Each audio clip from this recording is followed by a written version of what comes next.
You're listening to episode 62 of the Master Your Mind, Business, and Life podcast.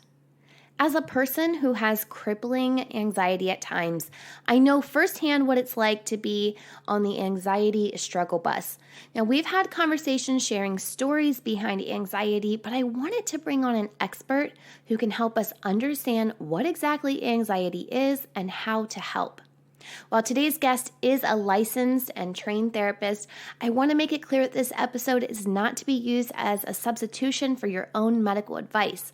If you are struggling with anxiety, I encourage you to seek professional aid, whether it's from your doctor, a therapist, or similar.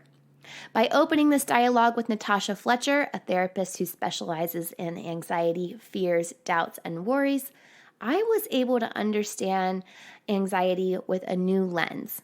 Before I introduce you to Natasha, let's do a review of the week.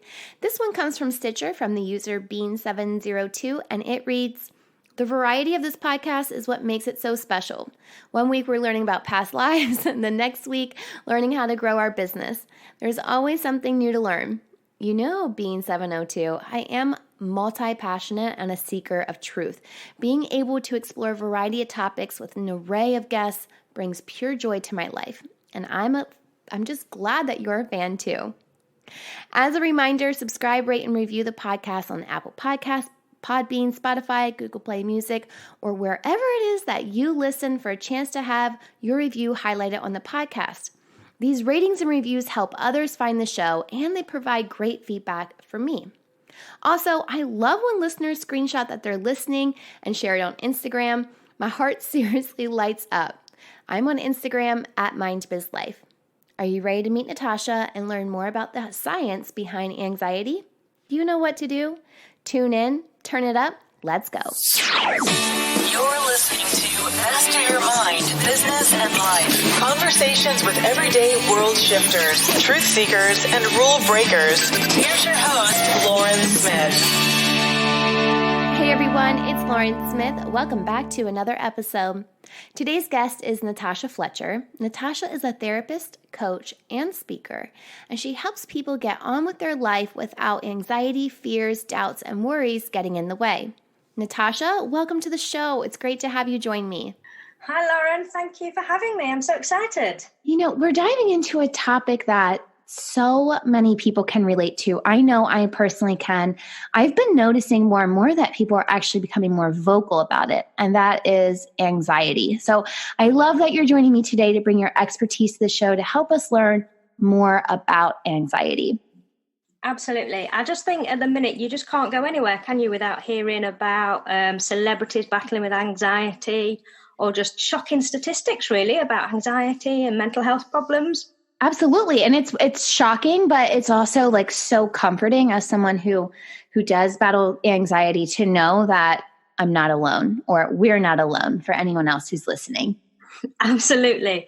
And, you know, the World Health Organization, they say that there's about 3 million people out there struggling with anxiety globally. So you're definitely not on your own there. Wow. Okay. Well, let's start here. Let's just break it down and get down to the basics. What exactly is anxiety and what causes it? Okay. So I guess there's quite a lot of complex physiological systems in the body associated with anxiety. But really simply, I guess anxiety is fear.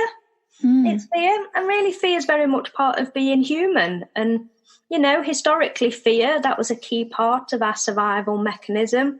And if you think about it, if a ferocious animal confronted us, we'd respond with fear.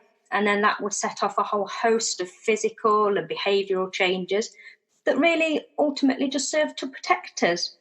So if you think a little bit about fear, I think most of us have heard of the fight or flight or freeze response. Yeah, and that's just like a scientific term for like your brain's threaten your alert system, and it triggers you to release a whole host of stress hormones, mainly cortisol and adrenaline, to pump up your body to deal with that threat, which is fantastic if we're facing a serious physical threat like a mugger or a car crash or something like that. But I guess the problem we've got nowadays is most of the threats that we face are not really physical. Yeah, so we're left with this problem really where our brains and our threat systems have evolved to respond to all threats as though they were physical. but the majority of threats we're actually facing are more social. So things like, am I doing well enough? Am I fitting in? Am I a good enough friend? Am I looking after my children well enough? Thinking, all these what ifs. Am I doing well enough at work? It's those types of things that we're worrying about, or, cause us worrying threats these days. But our bodies are just still reacting as though they were physical threats and setting off that fight or flight or freeze response. What do you think made this big shift for us? Because from what I understand, and maybe I don't know if it was just not diagnosed or what, but it just, like we had said, so many more people are increasingly, coming to light, I guess, with anxiety. So why is it increasing? Why does this become a bigger alert? Are we just talking about it more, or are we all just in this mode more frequently? I don't know is the actual answer. There are a lot of people out there, smarter people than me, looking at it and trying to think about why this is. There's a lot of different theories. There's some people saying it's about a lack of community and familial support these days, people moving further away from their family. Some people are saying that we're more psychologically sensitive, because there's less pressure on us in terms of having to survive. Most people have got food, water, shelter. We're starting to move away from looking externally to looking inwards and thinking about ourselves.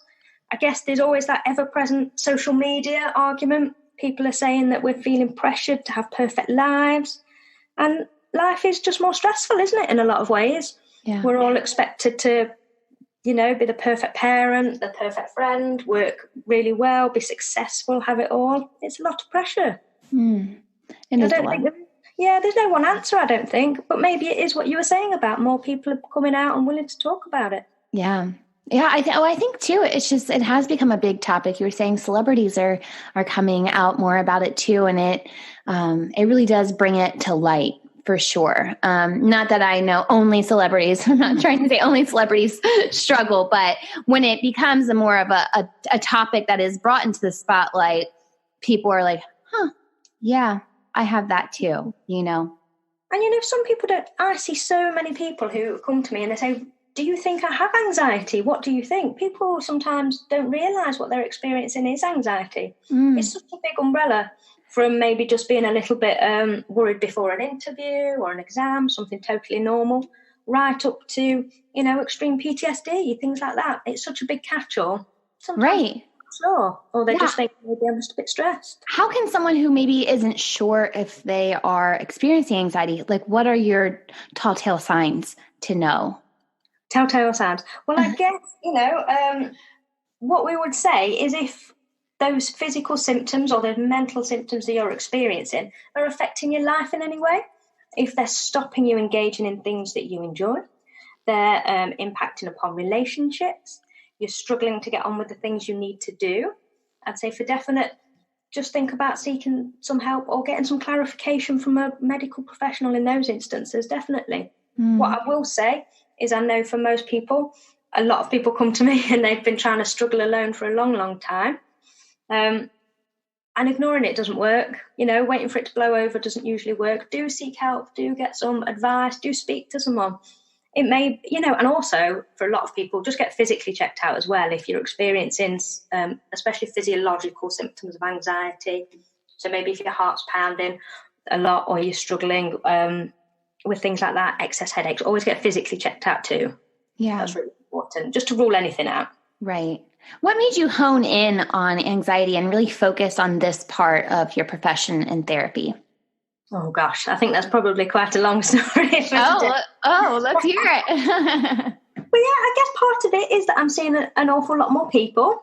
Mm-hmm. And so I was working across the board, really, with a lot of different types of mental illness, a lot of different types of issues. But anxiety seemed to be coming up over and over again. So even if people were struggling with depression, they seem to have anxiety as well. And also, I shouldn't tell other people that I'm struggling with other types of problems, but people with anxiety seem to be so much fun as well, so much fun to work with. Interesting. Yeah, do you know, the people with anxiety just seem to, because they're the people that care, you know, their bodies are always looking for a reason. They're the what-ifs, they're the worriers, they're the people that are thinking outside the box. They're always, and they think about other people as well. Yeah.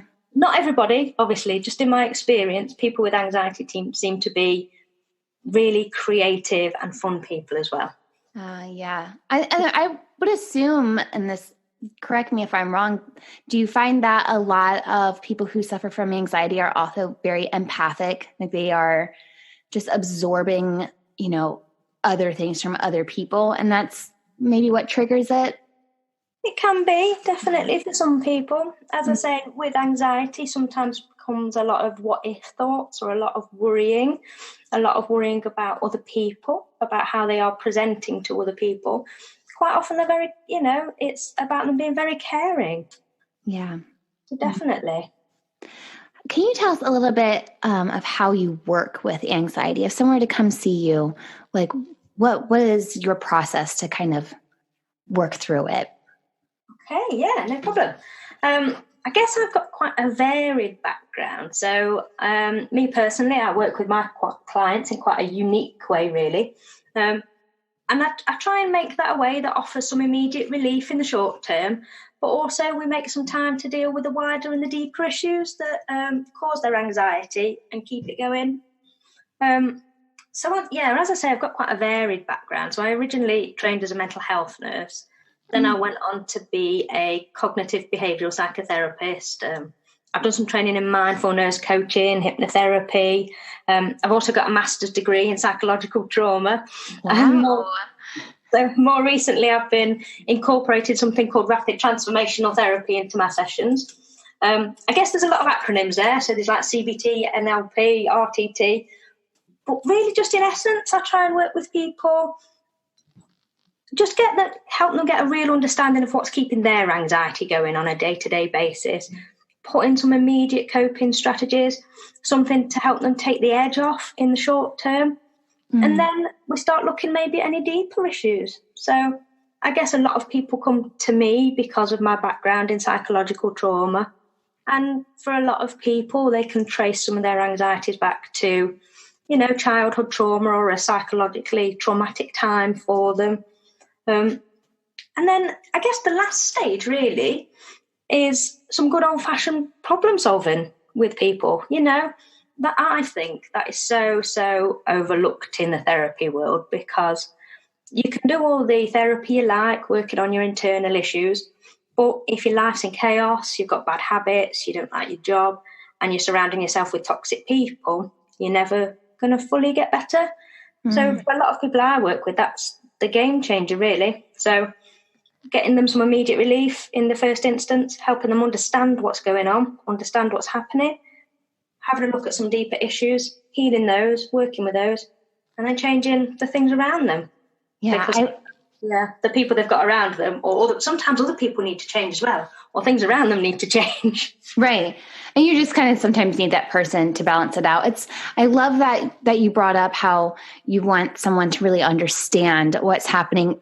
Just a couple of weeks ago, we had a guest on, Matana Jacobs, and she is actually the host of a podcast that's all about mental health. She struggled with depression and anxiety, and first couple professionals that she had seen, I think she went to her doctor first, and then the doctor just went to load her up on Xanax or whatever, and she said that the medication actually made her feel more suicidal, and she essentially just went back to the place of figuring out. She wanted to see the best psychiatrist in town, and she got the name. He was in New York City. And he goes, and he just brought it to light to her, wanted her to understand the why behind it. And she said that was a complete game changer to her, to just truly understand what was happening in her body, to understand, why different things were triggering. Like, I just feel like that is such a powerful piece. Absolutely. And I think that so many people come, they don't understand what's happening to them. They don't understand why they can't stop it. They don't understand why they can't change things. And then what naturally follows then is quite often they're beating themselves up about it. Why am I like this? Why can't I change it? Why don't I stop? And really, they're just adding like a big juicy cherry of guilt on top of the problems they've already got because they don't understand what's going on. And yeah, exactly. And it's hard to if you don't know what's going on with your body, I can only imagine just that extra stress that's being added everywhere within you. Within your mind of, am I crazy? Why is this happening? Like those whys, man, it's like anxiety on top of anxiety on top of anxiety. Absolutely. In the cognitive behavioral therapy, they have something we call meta worry, and it's worry about worry. So quite a lot of people, they not only worry all the time, they worry that they're worrying, and they worry that the worry will make them crazy, and worry that they'll worry more. That's deep. That's a lot. You get caught in a cycle of worrying about the worry, and worrying about the meaning of the worry, you know? But if people can understand why, and why our bodies do this, why it's not so easy to just stop, then that can almost just take so much pressure off in the first instance to be able to relax a little bit, accept what's going on, and really make space to work on it. I think and I'm totally speaking as myself, no one else, but when someone tells me to like calm down, like if I'm having a really anxious moment, it's like, you don't think I want to calm down. It's like, it's almost like a slap in the face when someone says that. Do you have any quick techniques that you can guide us through that can help someone who's struggling with anxiety, either to just come back to center when they're feeling anxious, or to just really help us navigate these murky waters of anxiety? Yeah, definitely. I think that's key, really, isn't it? To just be able to sometimes take the edge off in the moment and get your rational brain back into thinking, give it a little bit of space to take over and think things through rationally. Right. So one of the things I always recommend to people is just learning a breathing technique. And honestly, it is so underrated because I think everyone knows, you should learn a breathing technique for anxiety. But most of the people I see don't actually do it. They know about it, but they don't do it. And that's just because what they're normally doing is they read about a breathing technique, they do it once or twice, they forget about it. And then when they're feeling anxious, emotions are high, they're starting to feel a little bit out of control, they try and recall it. But of course, when you're anxious, it isn't really a good time to remember things or learn new skills. And trying to do it when you haven't practiced it causes more and more stress. It makes you feel worse. Plus, then you just start associating it with the breathing technique with feeling anxious. So again, it just ends up making things worse. So my best advice and a quick technique would be learn something like the 4-7-8 breathing technique. Have you ever heard of that? No, I haven't. Oh, it's really great. I'll run you through it in a minute, actually. So my best advice would be pick something like that. It's really great. Learn it, but do it all of the time. So practice it first thing in the morning, when you're driving, when you're on the toilet, all of the time.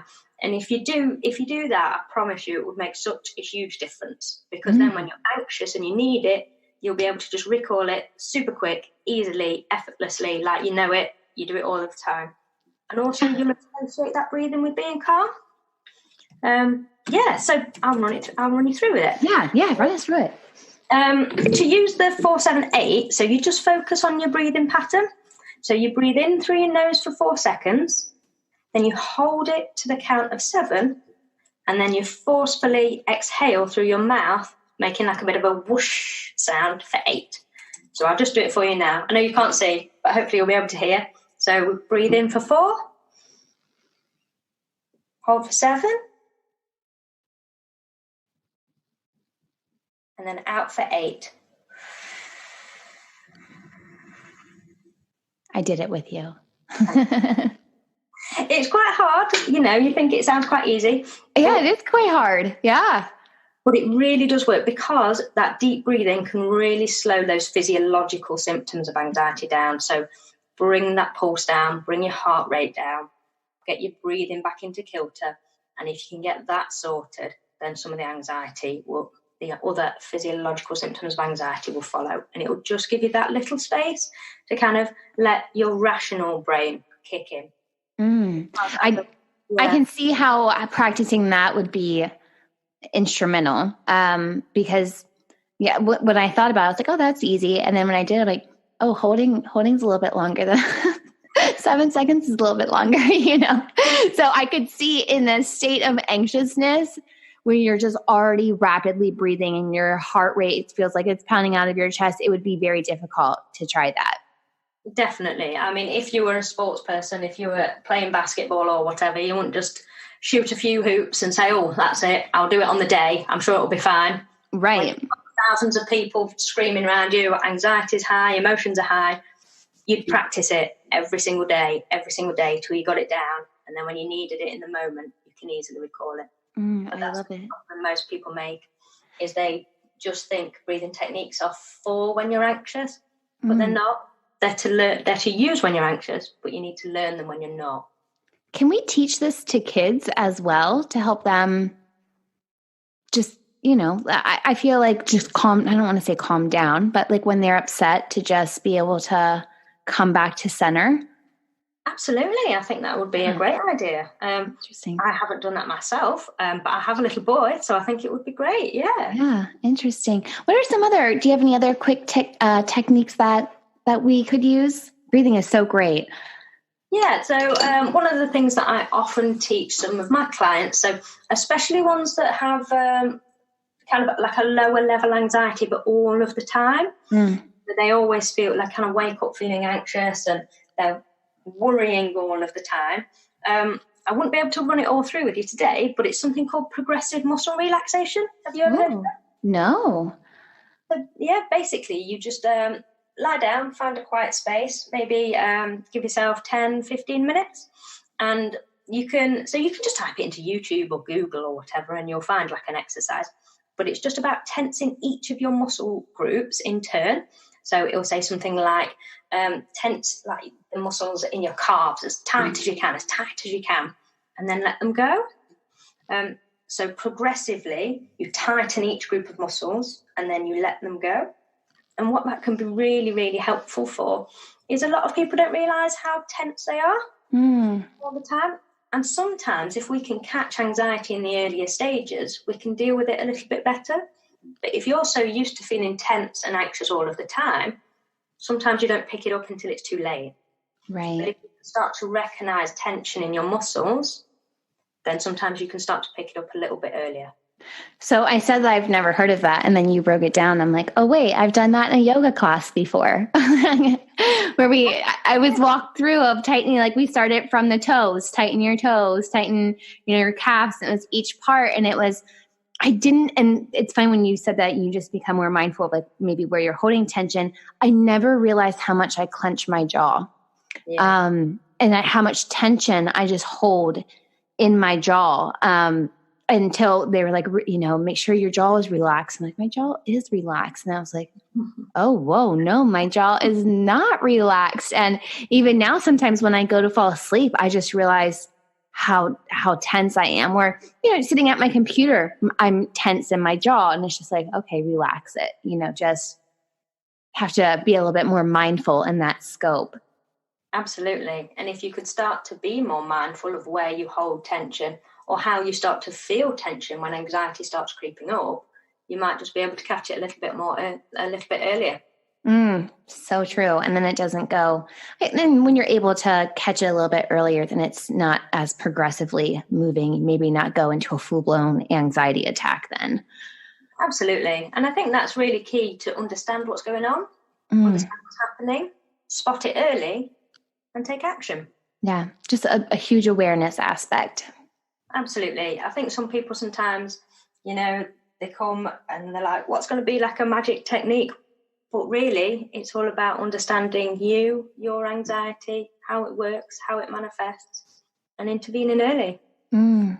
What advice would you give anyone who's listening right now, who may be struggling with anxiety? What would you say to them?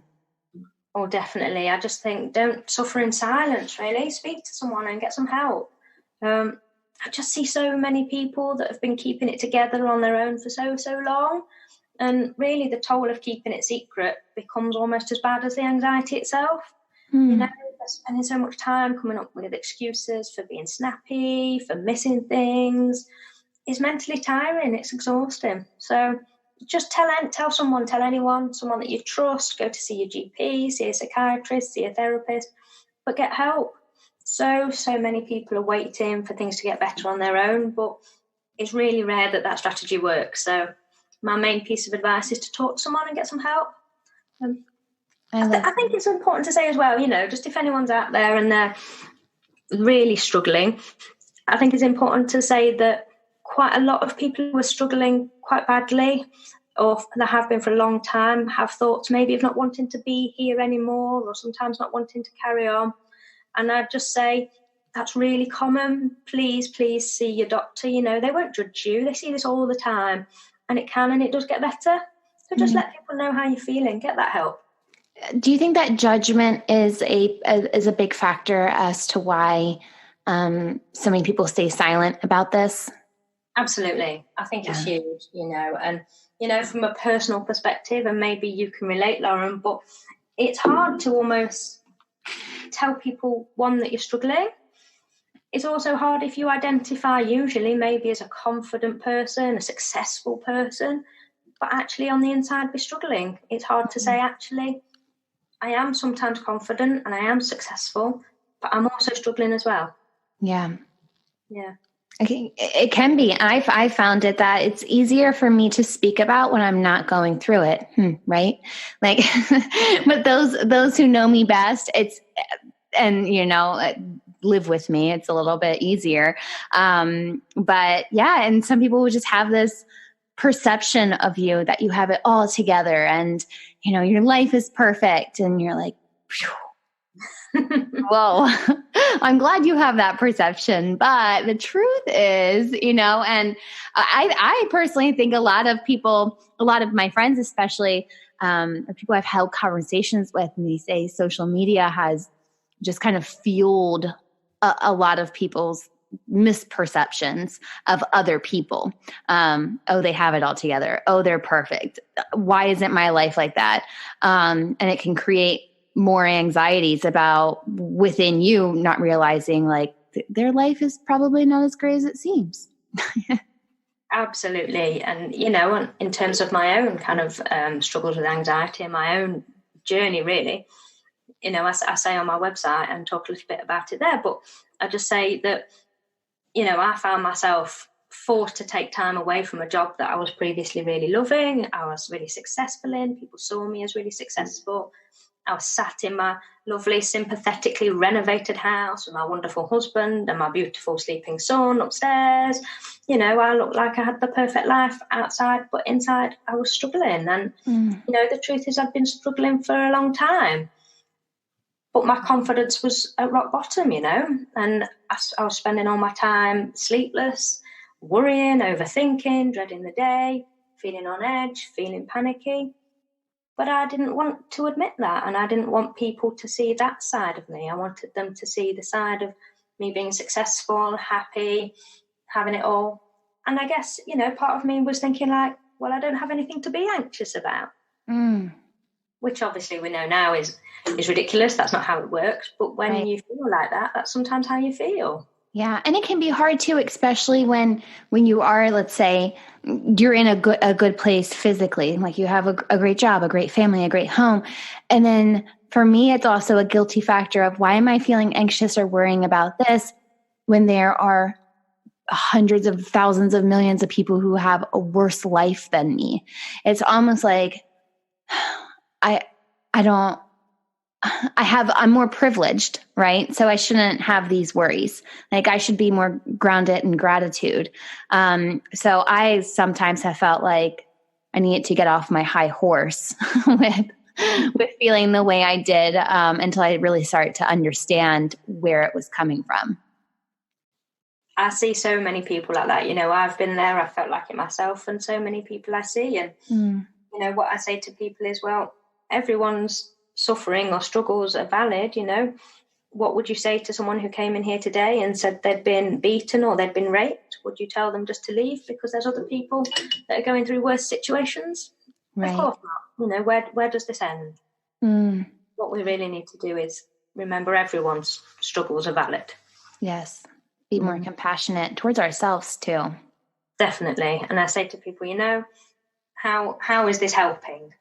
Oh. Being compassionate towards yourself, or is giving yourself, like I call it, the juicy cherry of guilt. Yes. Or something else. Is that helping you? Probably not. Absolutely. Natasha, where can our audience go to learn more about you and your services and just connect with you further? Yeah, so I'm not very technologically minded, so I know this is terrible. I'm so used to just working with people, not computers. But I have got a website, so it's www.natashafletcher.com. And I've recently just set up a Facebook page, which is Natasha Fletcher Therapies. As I say, I'm not massively technologically minded. I'm more of a people person than a computer person, but I'm going to make more of an effort to try and post and get out there a little bit more. I love it. Natasha, you're doing such great work and important work. Mental health is really one of my favorite topics to discuss, and you have just brought so much light and knowledge to the podcast today. Thank you so much for joining me. No problem. Thank you so much, Lauren. Thank you. Thank you again to Natasha for bringing light to such an important topic. I have linked Natasha's website and Facebook page on this week's episode notes found on mindbizlife.com. And don't forget to connect with me personally on Instagram, Facebook, and Twitter, all at mindbizlife. I'll see you back here next week for another episode, but until then, remember, every level of life is an opportunity to grow. Be well, my friend.